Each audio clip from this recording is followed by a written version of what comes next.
డిఎస్సిలో జరిగిన అవకతవకల గురించి ఒక్కరోజే రాష్ట్ర వ్యాప్తంగా వచ్చిన ఉద్యమాల్ని తప్పు దారి పట్టించడం కోసం, డైవర్షన్ కోసము నిన్న ఒక స్టేట్మెంట్ వచ్చింది. ఆంధ్రజ్యోతిలోను, అలాగే ఈనాడులోను. దాని సారాంశం ఏంటంటే, రెండో విడత ఉద్యోగాలని ఎప్పుడిస్తారట? సెప్టెంబర్ 15న ఇస్తారట. అది ఇప్పుడెందుకు ప్రకటిస్తున్నారు?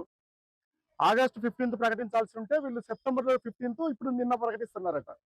దాని అర్థం ఏంటి? ఖచ్చితంగా తప్పులు జరిగినాయి.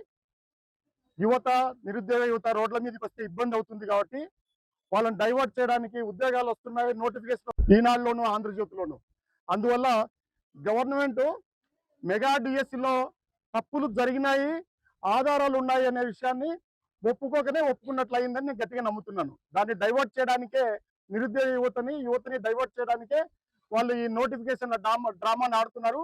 మళ్ళైనా కానీ కూడా ఆ నోటిఫికేషన్లు కూడా వాళ్ళు ఖచ్చితమైన పరీక్షలు వాడతారు, పద్ధతులు చేసి అర్హులైన వాళ్ళకు ఉద్యోగాలు ఇస్తారని గ్యారెంటీ ఉంది.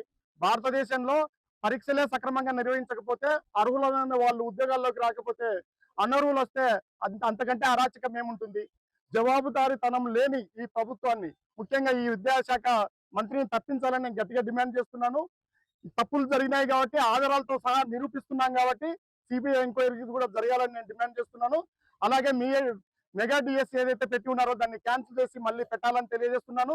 మా ప్రభుత్వంలో నిర్వహించినట్టుగా జాబ్ క్యాలెండర్ ఏదైతే మీరు ఖచ్చితంగా చెప్తున్నారో ఆ జాబ్ క్యాలెండర్ ని కూడా మీరు ఖచ్చితంగా పాటించాలని తెలియజేస్తున్నాను. ఇంకొక అత్యవసరమైన విషయం కూడా ఏంటంటే, నిన్న అన్ని మీ సేవా సెంటర్ల దగ్గర కూడా, కామన్ సర్వీస్ సెంటర్ల దగ్గర చూసి ఉంటారు, ఎక్కడ కూడా రైతులు చాలా ఇబ్బంది పడుతున్నారు.